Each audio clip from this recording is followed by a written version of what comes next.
Hello, everyone. Good afternoon. So let's get started. We have quite a few people here, so let's go ahead. So just to start, uh, I'm Daniel Shiro. I'm the Cambridge CELTA Main Course Tutor at CNA. I also work for Colégio Rio Branco in the middle school and high school programs. And we'll be talking about how to develop your teaching through self assessment. To start, um, we'll start with an activity. Okay, so in the chat box, write, but don't send yet, one area you want to develop as a teacher. Any areas. Don't send yet, please. And it's okay to say no idea. You don't have to feel bad about not having any ideas. All right. Yes, the recording will be available. Um, and then when I say waterfall, you can send what you wrote. So I'll give you 30 seconds to write one area you want to develop as a teacher.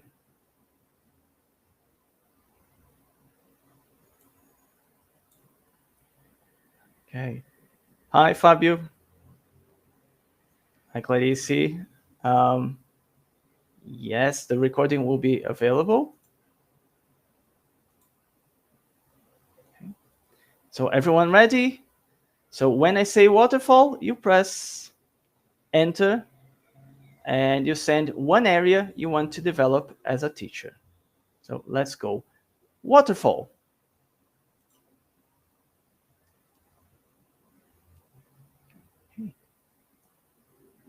Interesting.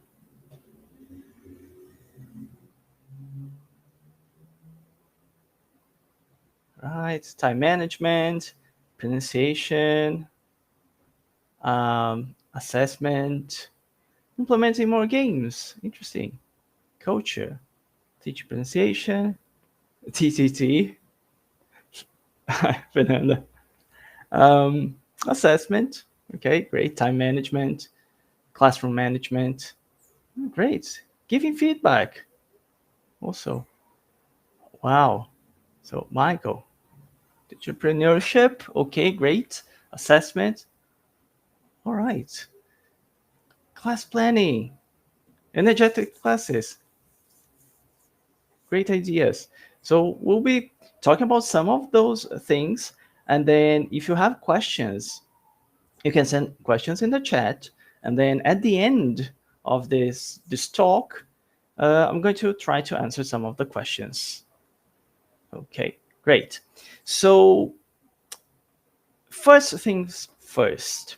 So many of you are here because you want to hear about self-assessment. Okay, to start, we need to think about you. Okay, um, so right now, you might be feeling stuck in your career or with your classes, demotivated somehow, maybe tired because of work, because of the routine. Maybe you cannot see far ahead in your career or even in life. You might feel that you're not growing as fast as you want to grow and that you're not at your best at the moment. However, there is nothing to feel bad about. Okay. So remember that you're not alone. Many of us will feel the same way. So it's common for teachers to feel tired or feel demotivated from time to time because, yes, our work is very demanding. We work a lot, and it's totally okay to feel that way. Sometimes you need to re-energize, find your balance, and it's part of becoming a better teacher. Your well-being comes first. Okay, so I can safely say that a healthy and motivated teacher is what students and schools want. Okay, it makes lessons more interesting, engaging, productive. Okay, my mother used to say that you have to uh, be well yourself so that you can take care of others. So this is exactly the same thing. Okay, think of yourself first, how you're feeling. So for self-development, if you feel I need some time, I need to take a breather, and then come back to self-development, to professional development, that is perfectly okay, right? Uh, One of the first steps for you to do self-assessment is know thyself. Very very formal. Let's make. But where does it come from? Okay. Uh, Hi from Algeria. Nice. So we have the Socratic interpretation, not the one from Corinthians, the Platonic interpretation, the empiricist, the postmodern interpretation. But I'll summarize what it means to know yourself. To know yourself, think of the past experiences, how they have shaped and defined who you are. Um, there are external factors and past experiences that are outside your control. Okay? But you should understand your past and not be limited by what happened. Okay, so even if you had bad experiences as a teacher, you can look forward and try to change that. Also, there are some external factors such as culture, so where you come from, your community, your ethnicity, or the language you speak. If you are not, if you don't speak English as a first language, so you can bring a lot from your first language to English. The strategies that you used, the way you learned. Also, religion and political assumptions. We're not going to talk about any of this, but they also play an important role in making who you are right now. Okay, so don't fight that.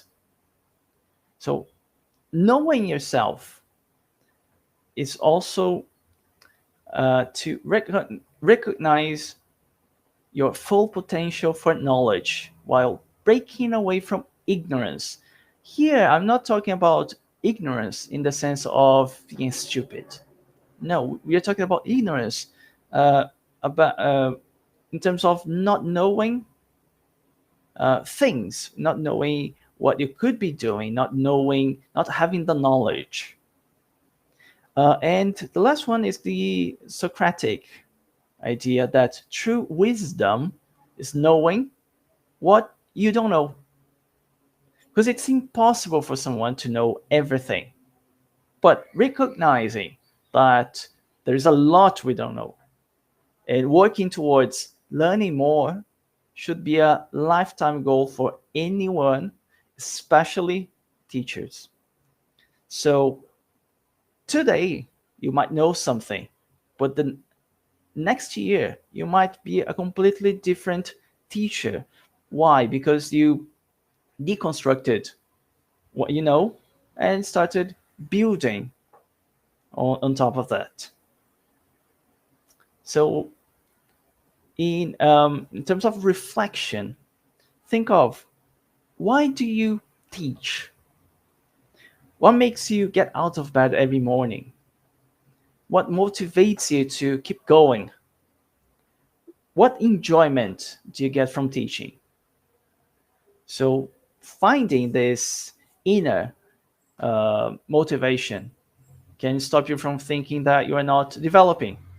It can also lead you to development for your own sake, not because anyone is demanding that from you, not because of an external obligation.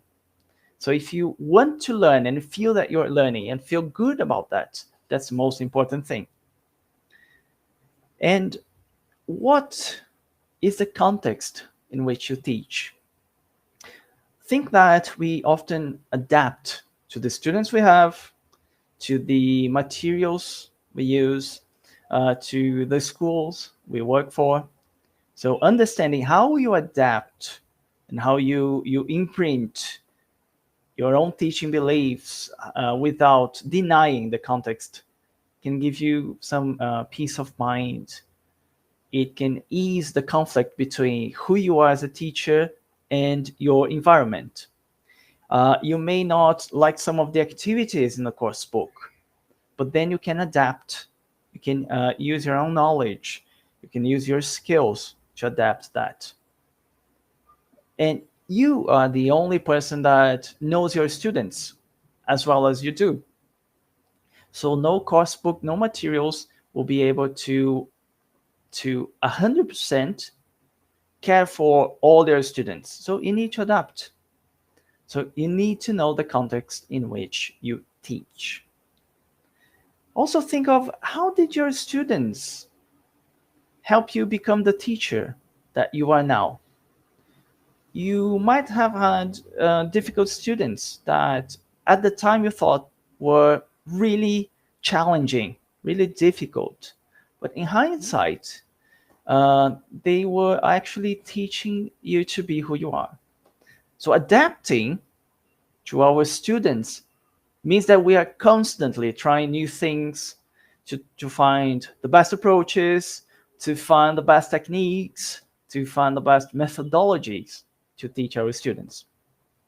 So then, when you see your students are developing, that you also feel motivated to do more. So it's a positive, it's that encouraging feedback cycle. They see that you are developing, they see that you are adapting to them, they get more motivated and they motivate you. Also think of, what is your experience as a teacher? Does it influence your teaching? And who is your role model as a teacher? Think of one teacher who had the most impact on your life. It might be more than one. So what did they do that you try to emulate? What is the strength that they had that you try to bring into your teaching? For instance, when I was starting as a teacher, I really tried to be like my teachers from back when I was a student in Manchester. Why? Because I saw that they tried to engage the students, but they never forgot to teach grammar, vocabulary, pronunciation. They showed that they were listening to us. They were committed to our development. They actually wanted to know about us. Of course, we were from different parts of the world, and they actually got an interest for that. Okay, so try to listen to your students and think of how you've developed as a teacher. Also, how confident in your teaching skills are you? And how do you deal with your ego? Here I'm talking about confidence, not as arrogance, vanity, or inflated ego. It should be well known for you what your strengths and your weakness and how you deal with them. And we should always check our ego at the door. And maybe when we leave, we can forget the ego by the door, right? And when you are open to learn from your students, the same way your students must be open to learn from you. You are growing as a professional and also as a person. Okay. So again, being confident is not being egotistical, narcissistic, or overconfident, because we always have something to learn. Think of the context in which you teach, and how to start improving and developing as a teacher. Think of setting smart goals. Think that these smart goals, you have to be specific. You must know what you want to achieve. It has to be well defined. However small your objective is, it should be specific. Think of how you will know that you have achieved something. Is there a way to measure progress? So don't think in abstract terms. Think of things that you can actually do. So make it achievable. Is it possible? Is it something concrete? Is it realistic? Because if it's not, it might lead to frustration rather than improvement. Is the objective, the goal, relevant? So does it align with your overall objectives? It must be important and meaningful to you. Think of also the time frame. You should set deadlines. You should set a time frame. So when are you going to achieve these goals? Because this will ensure that you focus on your goals and give you a sense of urgency. Think of your universe. Think of the students. Think of the lesson. Your language knowledge. So you, as a teacher, this is your universe. And these are the areas that can help you take control of your teaching by self-assessing, by knowing more about these areas. Here we're going to have an overview. For example, for your students, let's think about some aspects which are involved in your lessons, starting from students. Without your students, they wouldn't need anyone to teach, right? So when you learn a bit about your students and how they develop and how they learn best, you can assess your own teaching. They can be a reflection of the teacher. But how can you know more about your students? Maybe conduct a needs analysis to actually find out what their level is, their strengths, their weaknesses, wants and needs. You can put this to paper. So you can have this and you can come back to that from time to time. Think of learner preferences, okay? And how they prefer to learn. So from a few years back, for example, Cambridge, for instance, stopped using learning styles. I've stopped talking about learning styles many years ago. Let's talk about preferences. Why? How can you balance the activities so that students, yes, they use their preferences. If they prefer grammar, they work on grammar. If they don't like grammar, how can you make grammar a part of your lesson? And the students who don't like grammar, they will actually enjoy and take advantage of that. How can you push them, challenge them?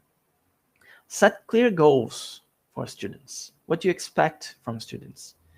And how can you assess progress? Are you going to give them tests, quizzes, formative or summative tests?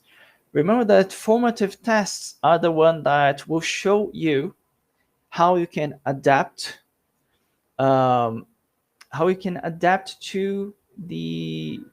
your classes to the students' needs. And summative will be at the end of periods in which you actually test if the students learned throughout that period. So Karina, good question. An example of preferences. For instance, we used to talk about students who are more visual, more kinesthetic, more auditory. Nowadays, we think of preferences. How do students prefer to learn? do they prefer to learn by listening?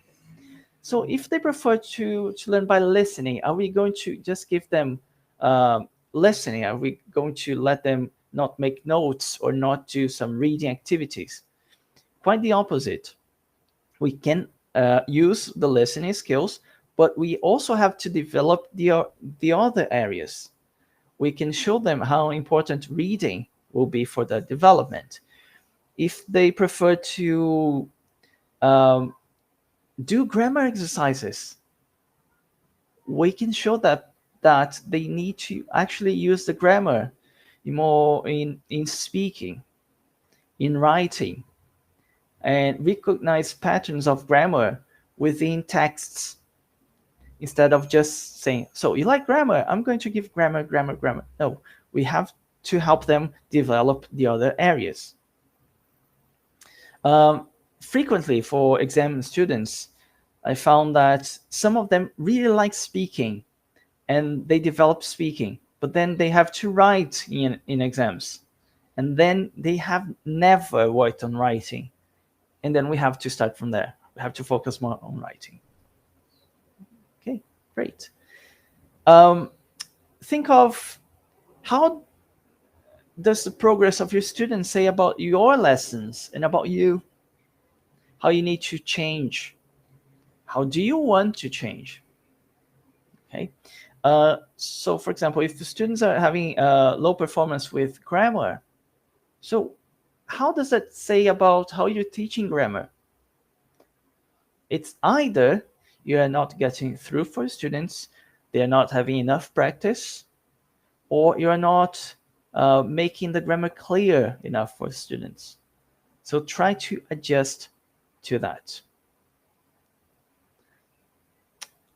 Also remember that students, they need to be able to use.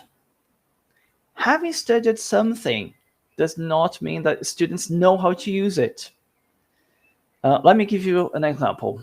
A student may feel that they've learned present perfect because they've seen it a gazillion times, but they never even grasped the concept, let alone be able to use it properly. So you can assess your students on use rather than what they have seen. You should know that the same way your experiences in your context shaped who you are, students also have their own. So maybe they haven't seen enough, studied enough of something to be able to use it. Also, work towards a healthy, light environment. This will make learning more effective. Why? Because it will also make your lessons lighter for you. When students are having fun, you are laughing with them and you're having fun with them. So you get this energy back and forth. When teaching, remember that you are the teacher, not the entertainer. So not every lesson needs to be fun. Not every lesson will be amazing. We just talked, we discussed. Sometimes you're going to need some lessons in which the students are quiet, thinking, processing information. When giving feedback, try to be honest, transparent with the students, but then also be open to listen to feedback. This feedback from students, even when students cannot or don't know how to give constructive feedback, there is feedback in what they say. Any criticism that they have needs to be taken into consideration. Maybe they have a mistaken view of what you're doing, and then you can clarify that, but you'll never know if you don't ask. Enjoy learning from your students as much as they should enjoy learning from you. You might be surprised with how much they have to teach you, especially when you have groups. They can For example, you have a student who is a director at a company. They can teach us things that you've never even heard about. Stop doing all the heavy lifting for your students. You think of going to the gym. Imagine that you're going to the gym and the instructor, the personal trainer, is doing all the heavy lifting for you. You are not developing. They are. So you as a teacher, you have to let students have some sort of challenge, okay, manageable challenge, but they have to work. They have to practice. So when they are doing, for example, speaking activities, don't interrupt them. Don't interrupt them all the time. Of course, you can help, just like at the gym. There is someone to help you, to correct, to course correct, to correct your movements, to tell you what you're doing wrong. But then you let them work. Another dimension, another aspect of your lesson is before the lesson starts, lesson planning. Someone here mentioned that they want to work on the lesson planning. And time management can also be helped by the use of a lesson plan. Think of how do you organize your lessons? Okay, in what part of the lesson, what is the most important part of the lesson in which students will actually reach the aims of the lesson? When are students going to do and show that they learned what they were supposed to learn? How effective are your lessons? How do you know? So one way is to set and actually write aims for the students. And then set and write aims for yourself. This way, you can know what students have achieved, what the students have done in that lesson, and what you have done in that lesson. Students don't have to know what your personal aims are, but you will. So measure the achievement of these aims in a concrete way. You can write it down, you can make notes, you can record your lessons. We'll talk more about that. And how can you plan your lessons? I'll give you a very simple, very summarized version of a lesson plan. Think of the lesson aims. Think of students will be better able to do something. So avoid vague language like understand. Understand better. Know. Learn. This we cannot measure. Remember, SMART goals. It's not measurable. It's not specific. Think of actions. They will be better able to use, for example, present continuous, past perfect. To do what? With the past simple, past perfect. Think of how they will be able to do this by the end of the class. So before the class ends, will they have used this? If you see them use, that's a concrete way to see achievement of aims. For the personal aims, think of what you'll try to do in that lesson. I'll be better able to do this, do that. Also think of the lesson stages that you're going to use, the lesson procedures, what you're going to do, how you're going to give instructions, how you're going to make grammar clear, vocabulary, and then make some notes on the outcomes of the lesson. Was the lesson successful? Okay, but how do you know? What was the evidence? I saw that students were using this while talking about that. Great, this is more concrete. There are some strategies that you can use for lesson planning. you don't need a tutor or anyone to look at your lesson plan.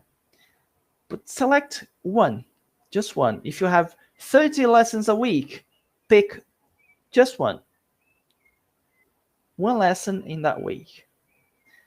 Then you sketch a brief lesson plan, just like we've just seen. Force yourself to write clear lesson aims. And then you evaluate the lesson by describing what students were better able to do. Think of actionables. What are they better able to do?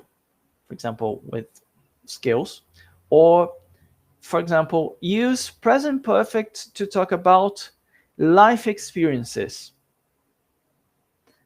So they will have to talk about life experiences, and you see if they are using present perfect for that, or if they are avoiding, or if they are using correctly.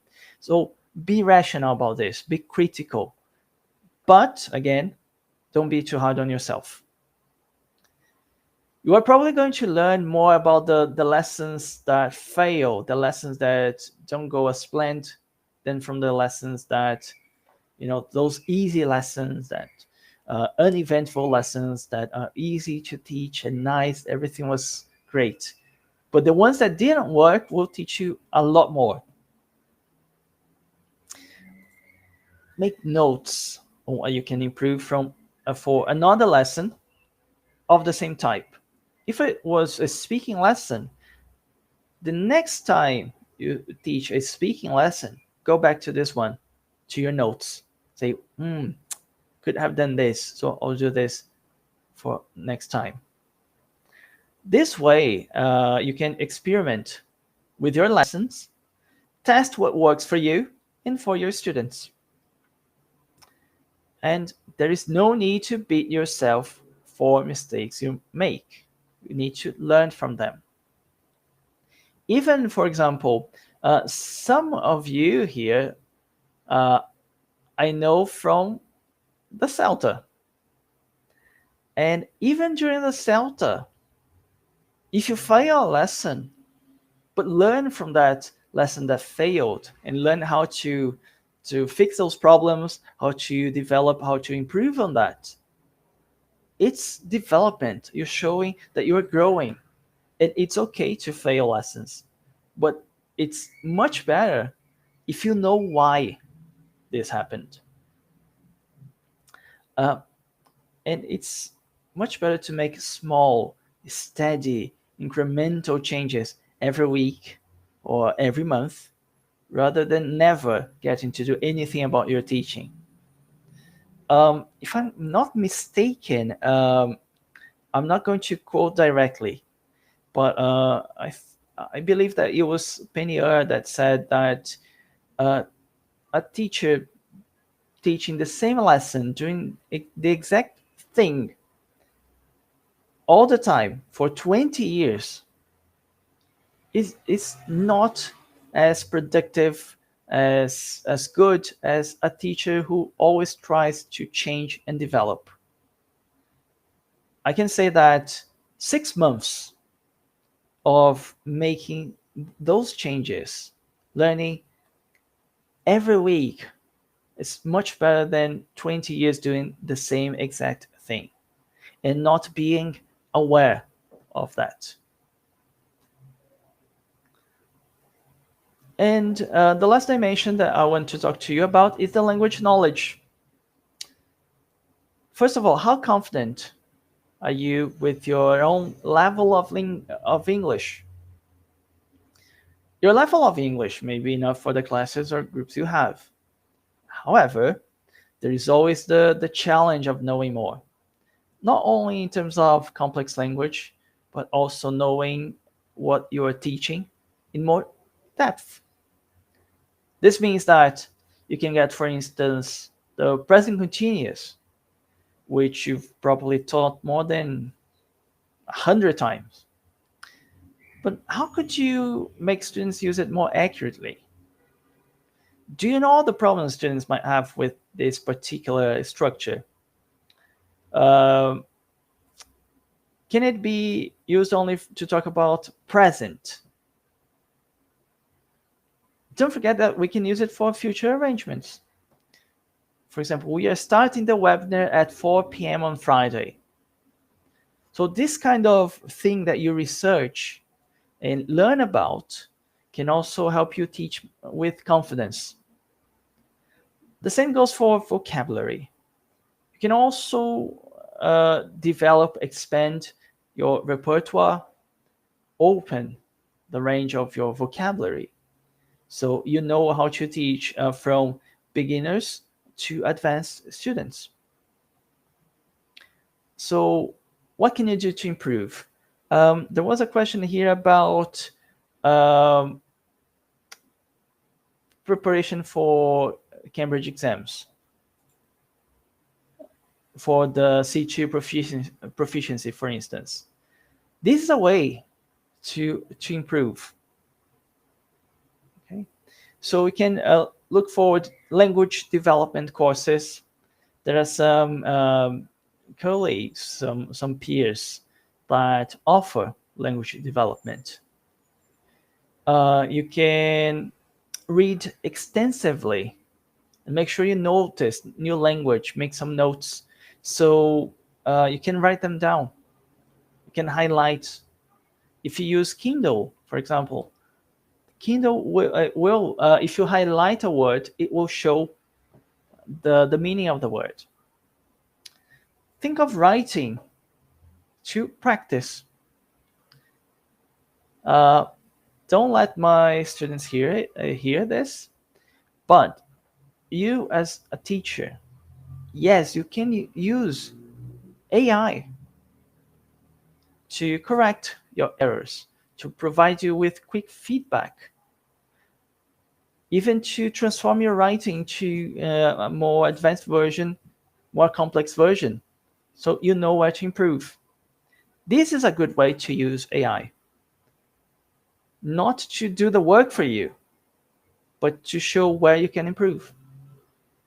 Of course, nothing substitutes a teacher, but you may not have the chance to have a writing tutor. And even if you have one, they might not be available all the time. And what you can do is, with the tools you have, for example, ChatGPT, for instance, you can use it to give you feedback.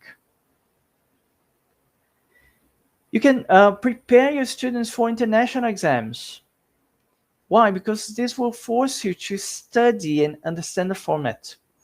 It will make you study the best structure for the writing parts, for instance. It will force you to study speaking strategies, speaking useful phrases, and this will help you develop your language skills. You can prepare to sit an international exam yourself. For example, the C1 Advanced, C2 Proficiency, also the IELTS. For example, did you know that CNA offers these exams? C1 Advanced, C2 Proficiency. Also for your students, there is B2, B1, so B2 first. And then think of preparing them. But then if you do this first, prepare yourself, it will give you this confidence with the language. If you want to know more about the international certificates, like the Cambridge ones, to know more about the CELTA, there is an action button here on top of the slides. So you can click, follow the Instagram profile, and you can send messages and ask more about these certifications. Okay. Some suggestions. When you study the language, you can start from Grammar for English Language Teachers by Martin Parrott. This one I have here handy all the time. Why? Because when I'm preparing for any level, for my students. I double check things. Maybe I missed a problem, or maybe my something that I'm sure can be used in a certain way. I might be wrong, so I double check. For you to practice the language and develop, I suggest Advanced Language Practice by Michael Vince. It has grammar explanations, and it has lots of practice. Okay, um, I've I've checked, and many of these books are available at Disal.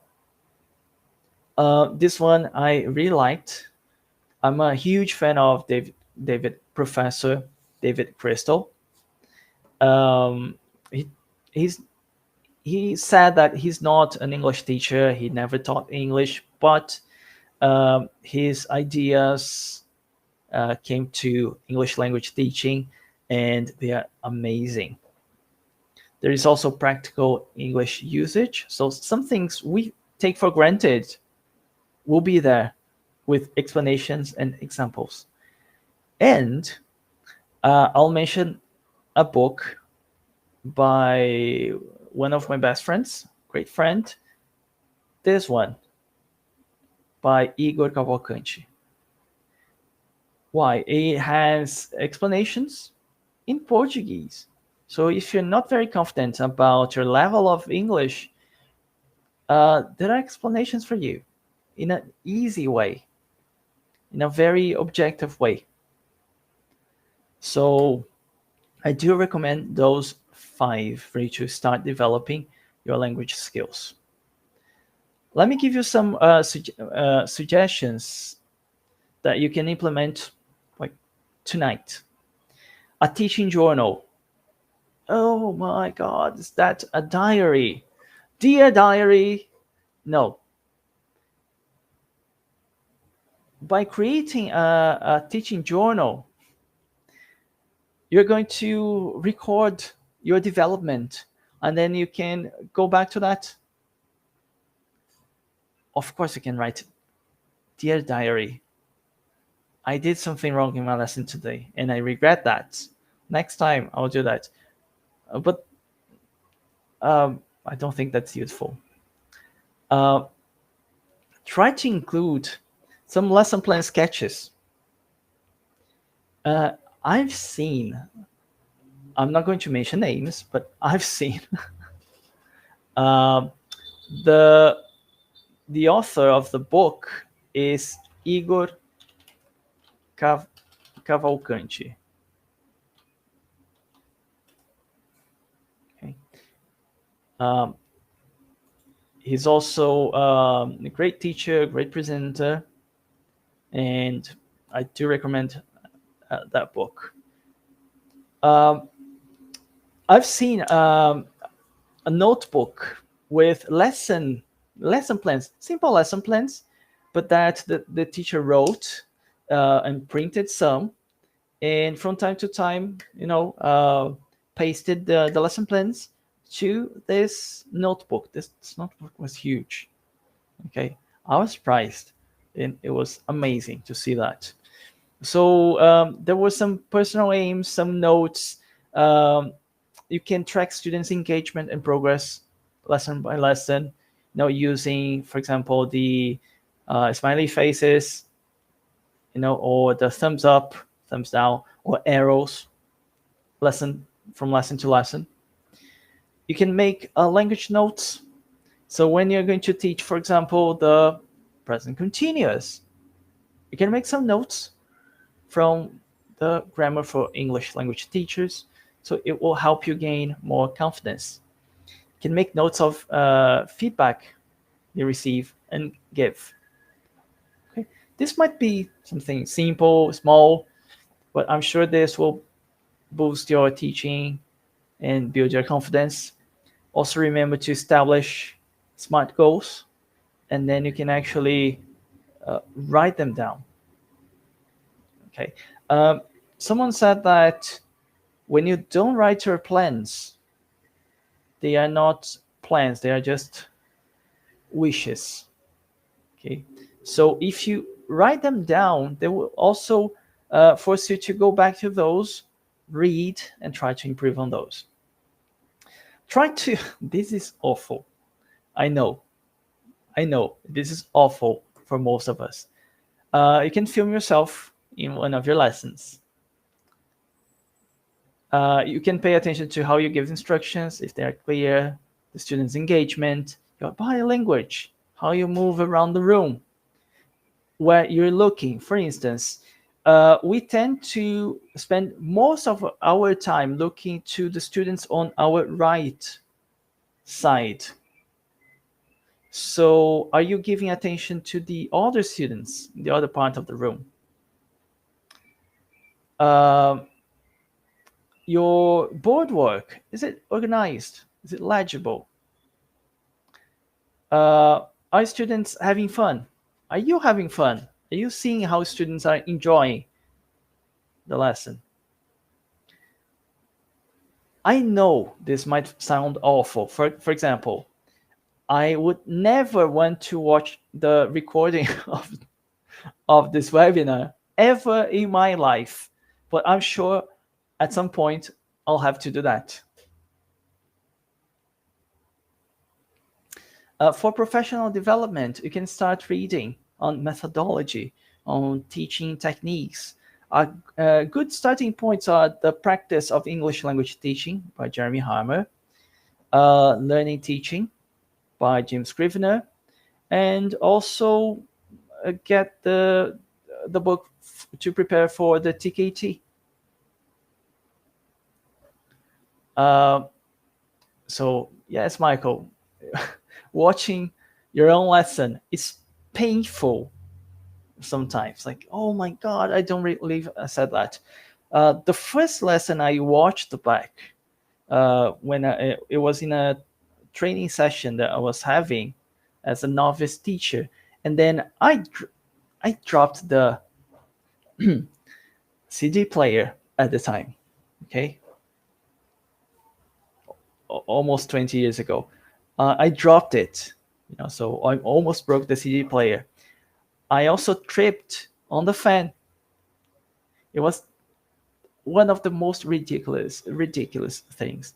But then my boss showed me how nervous I was, and then at another point, she recorded one of my lessons with real students and showed me, look, this was your first recording when you started working here, and then here is another one, and it was great. It was great. I've watched some of the recordings. See, it happens, but then you learn from the mistakes. Maybe the way you explained the grammar was not great, and that is okay. You're going to try to fix that. And then let's go back to how you're feeling. I want to come back to the topic of well-being. You may feel alone because it's you and you only in the classroom. You may feel it's overwhelming because, yes, it often is overwhelming. You may feel undervalued, not by schools necessarily, but maybe by your students, because you don't hear enough praises. You may feel it's all on you to make yourself a better teacher. Maybe it is. Maybe it's not. Maybe you need help for that.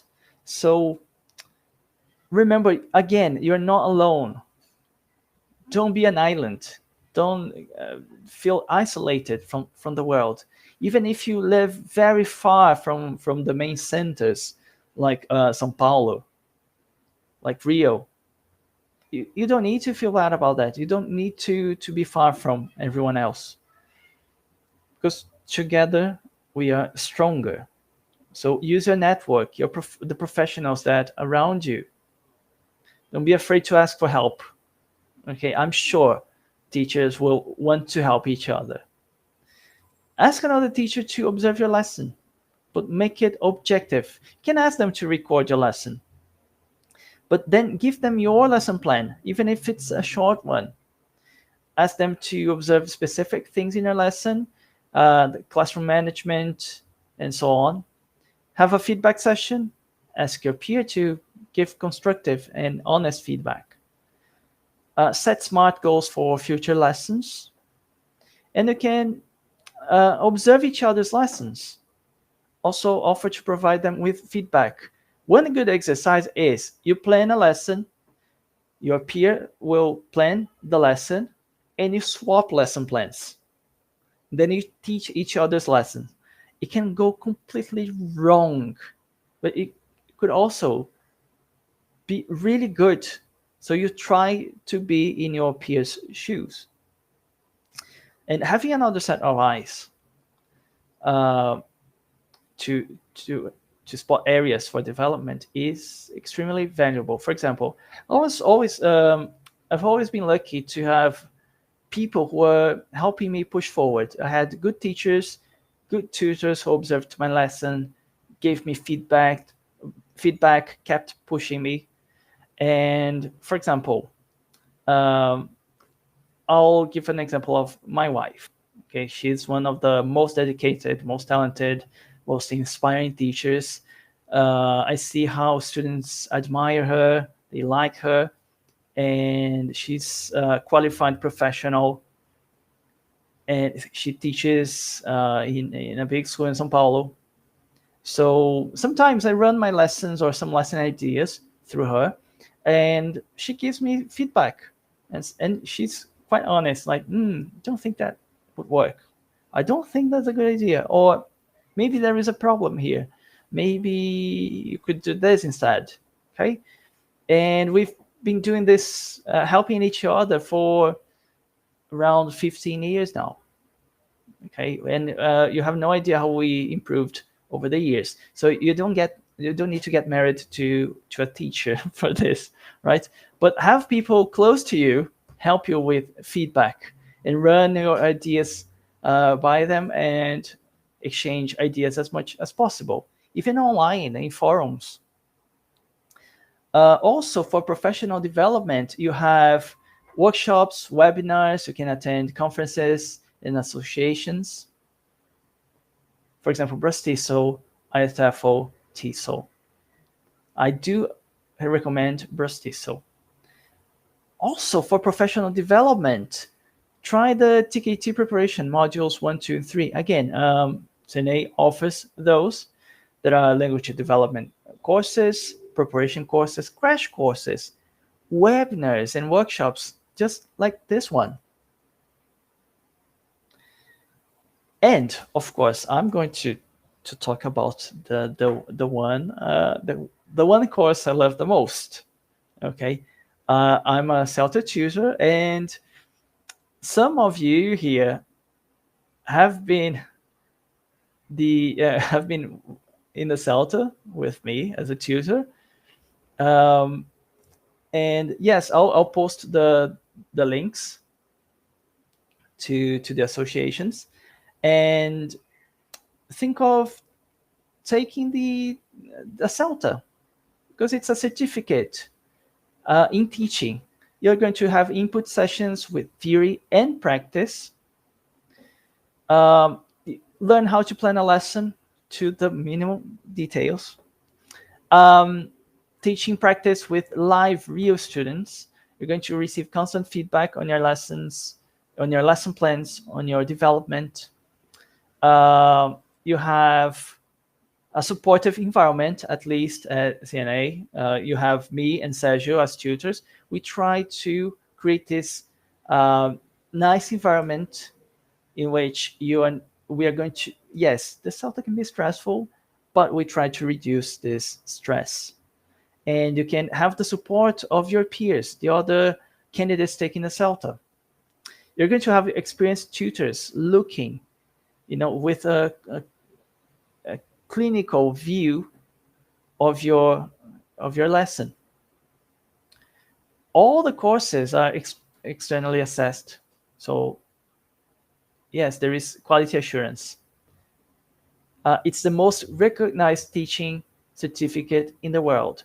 This means also that once you take the CELTA and you know the ideas, the concepts, the jargon, You can talk to teachers from around the world, and you know exactly what you're talking about.